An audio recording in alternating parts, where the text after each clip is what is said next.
mon Jésus me dérange. Et j'ai l'impression que c'est en permanence. Il vient me déplacer, me mettre à distance. La relation avec lui est d'une certaine manière la plus intime qui soit, sans pour autant qu'elle ne se confonde avec aucune des unions qu'on connaisse, ni conjugales, ni amicales, ni fusionnelles. Jésus reste toujours, d'une certaine manière, à distance, mais à la bonne distance.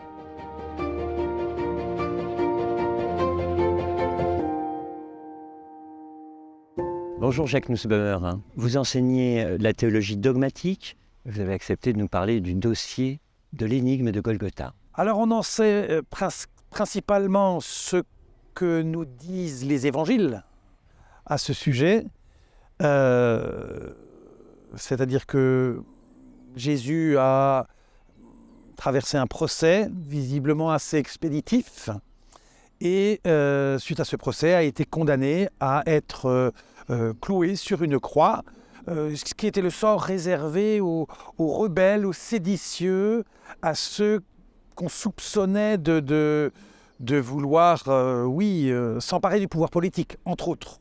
Jacques Nussbaumer, qu'est-ce que Golgotha et quelles sont les catégories qui nous permettent de comprendre le sens de la mort de Jésus? Alors Golgotha, ça veut dire mont du crâne en araméen. C'est une colline à l'extérieur de Jérusalem. C'est le lieu où a eu lieu la crucifixion de Jésus. C'est beaucoup plus une enquête qui est une quête. Parce que ce qui donne le sens vraiment à la crucifixion de Jésus, c'est la personne de Jésus.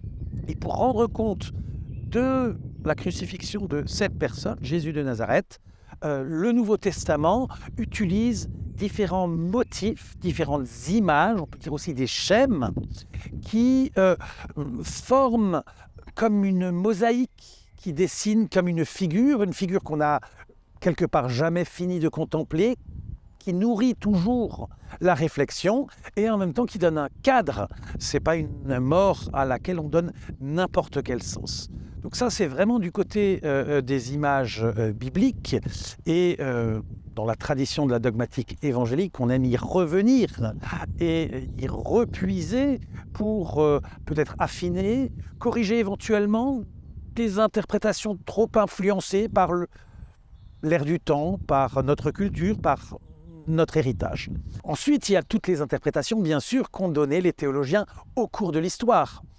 Et ce qu'on constate, ce qu'on appelle les modèles de la rédemption, ou les théories de la rédemption, ce qui est intéressant avec cela, c'est que chacune, finalement, va insister sur un aspect, va accentuer une dimension, mais toujours au risque de perdre la vue d'ensemble. Et c'est intéressant de voir, disons, ces 10-20 dernières années, la manière dont des théologiens se font justement ressaisis non seulement d'une ou deux images, mais de l'ensemble des images pour essayer de rendre compte d'une manière plus juste de la crucifixion de Jésus. Donc l'Écriture utilise plusieurs images, souvent inscrites dans la tradition biblique, dans l'héritage de l'histoire du peuple d'Israël, dans l'Ancien Testament en réalité. Par exemple, la crucifixion de Jésus peut être vue comme un sacrifice dans certains textes. Dans cette dimension sacrificielle, la mort de Christ est considérée à la fois comme un sacrifice d'offrande, une offrande de bonne odeur, comme le dit l'Épître aux Éphésiens au chapitre 5, mais aussi comme un sacrifice pour le péché. Ensuite, on a une image qui est plus de l'ordre des commercial, c'est de l'achat d'esclaves, c'est l'image de la libération et de la rançon qui a été payée pour affranchir l'esclave. Alors, c'est une image qui s'ancre aussi dans l'histoire du peuple d'Israël, puisque c'est ainsi également que le livre de l'Exode parle de l'exode du peuple d'Israël hors d'Égypte.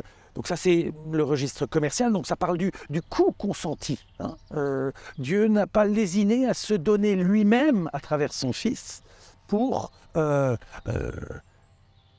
rendre possible la relation de communion avec lui. On a aussi la dimension tout simplement relationnelle, il est question de réconciliation. Alors, de nouveau, réconciliation, ce thème est employé dans le contexte du Nouveau Testament. Ce n'est pas la réconciliation pour le dire de façon un peu en langage courant, de deux potes qui se sont frités, c'est la réconciliation d'un offensé et d'un offenseur. Nous sommes réconciliés. Il y a une dimension là, même dans les verbes, dans l'usage des termes, il y a une dimension passive. Nous sommes réconciliés avec Dieu en Jésus-Christ par le don de la vie. Une autre façon d'en parler, c'est de voir, et là c'est tout à fait paradoxal, la croix comme une victoire. La croix, dans l'Épître aux Colossiens, chapitre 2 en particulier, la croix est vue comme une victoire sur la condamnation du péché, sur la souffrance et sur la mort. Et ça, c'est un thème important et qui revient régulièrement. C'est que c'est paradoxal. La mort, c'est une torture, la croix, qui aboutit à la mort. Et cette mort est une victoire. Il ne faut pas oublier, lorsqu'on parle du sens de la crucifixion, que la mort de Jésus-Christ, dans tout le Nouveau Testament, reste un modèle. Le chrétien est quelqu'un qui est progressivement conformé à Christ et dont la vie est marquée par cette histoire-là et dont la vie retrace, on pourrait dire, l'histoire de Jésus, qui participe même à cette histoire. Quand Paul dit « vous êtes morts avec Christ », c'est ce que dit le baptême. Et ça, c'est une dimension importante, cette dimension de conformation à Christ. Et d'ailleurs, Paul le vit de manière très claire, puisqu'il lit son propre chemin vers Jérusalem à la lumière du chemin de Christ vers Jérusalem, comme don de sa vie pour que le salut soit répandu envers le plus grand nombre. Il y a trois choses vraiment qui sont essentielles si on veut parler sérieusement, je crois, du sens de la crucifixion. Un, j'ai bien dit, c'est Dieu qui se donne en son Fils. On ne comprend la crucifixion de cet homme-là, Jésus-Christ, qu'en comprenant Jésus comme le Fils de Dieu, le Fils du Père, envoyé dans la puissance de l'Esprit. C'est à la lumière d'une théologie trinitaire que la crucifixion a du sens. Deuxièmement, c'est qu'il le fait par amour. C'est d'abord de l'ordre du don total, du don jusqu'au bout. Et ça, c'est absolument fondamental. On doit commencer par là. Et troisièmement, c'est, je l'ai mentionné, le côté paradoxal de la croix. On parle de Golgotha, de la crucifixion comme une victoire. C'est paradoxal, mais il y a plein d'autres paradoxes à Golgotha. C'est profondément une injustice. Jésus n'avait pas l'intention de prendre le pouvoir à Jérusalem, mais c'est ce qu'on lui reproche et il meurt pour ça. C'est donc profondément injuste. On pourrait dire que c'est le lieu de la plus grande injustice, de la mort d'un innocent. Et en même temps, le Nouveau Testament lit cette mort-là comme l'établissement de la plus grande justice.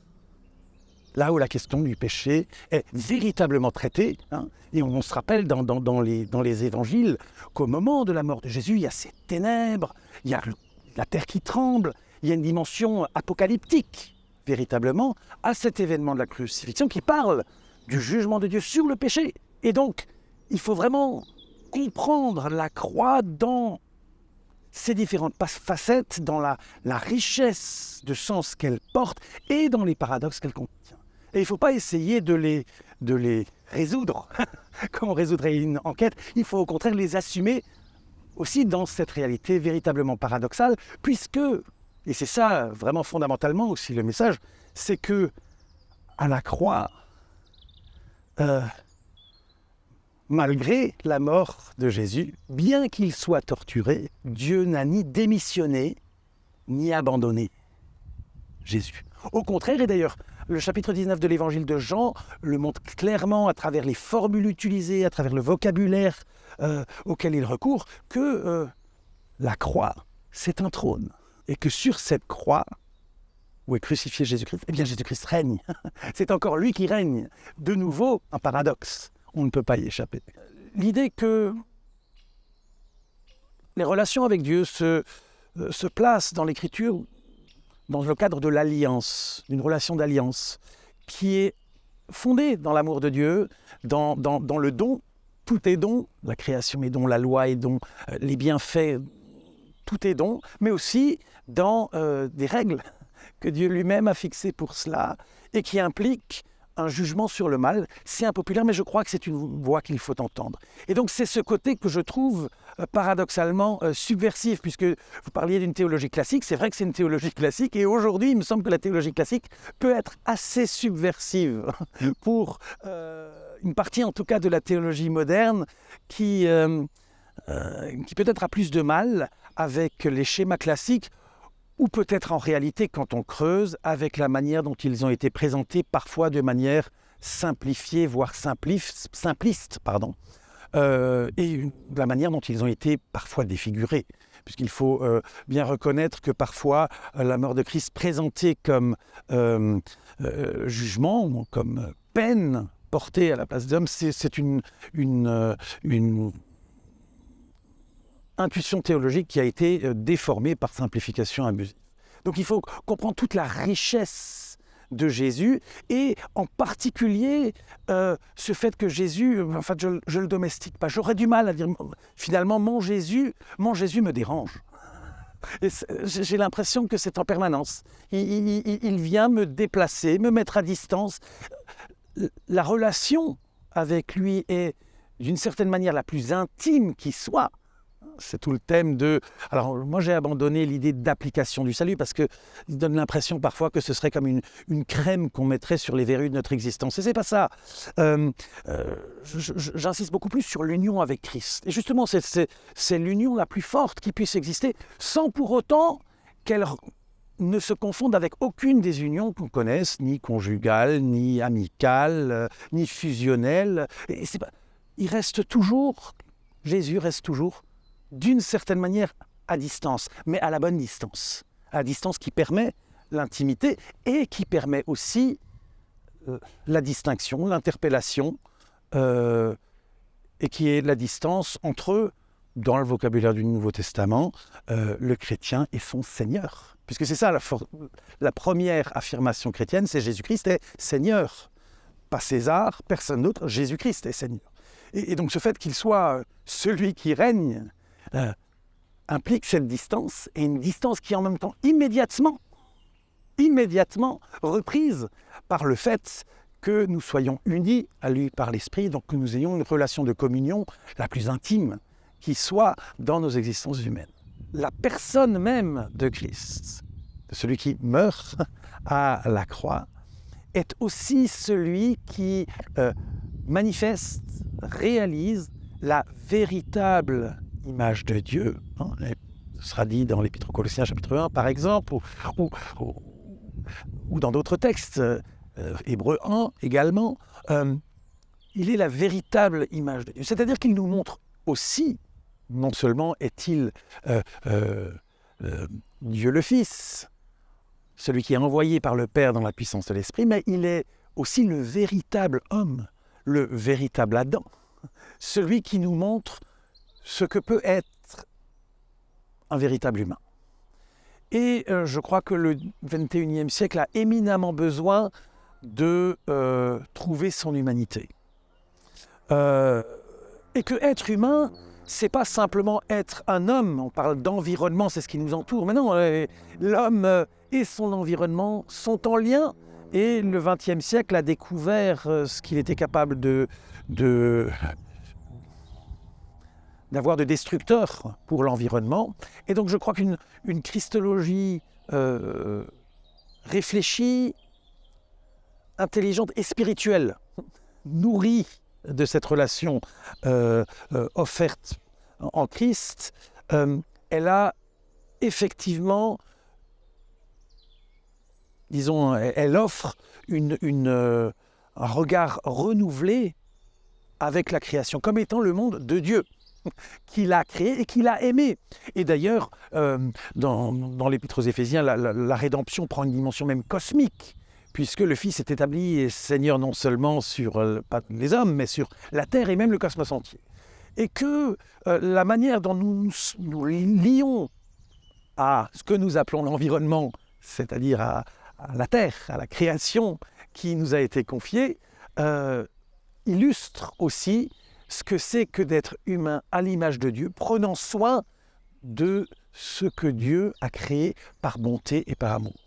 Donc je trouve que ça ouvre le chemin d'un rapport renouvelé, alors personnel, mais il ne s'agit pas de panthéisme, il ne s'agit pas de donner, disons, des sentiments aux petites fleurs, bon, mais d'un rapport conscient que cette création est belle et bonne et va vers son renouvellement. À mon sens, c'est l'espérance chrétienne du renouvellement de toutes choses, annoncée par Jésus lui-même, qui porte le chrétien à avoir aussi un autre regard sur l'environnement et sur la manière dont, de façon pathétique, nous sommes capables de le détruire et d'avoir élaboré un système qui ne sait pas plus très bien comment ne pas le détruire. Et là, il faut vraiment une parole d'espérance pour réussir aussi à discerner les voies de changement dont on a besoin pour honorer le fait qu'il nous a été confié d'être gardiens de cette terre.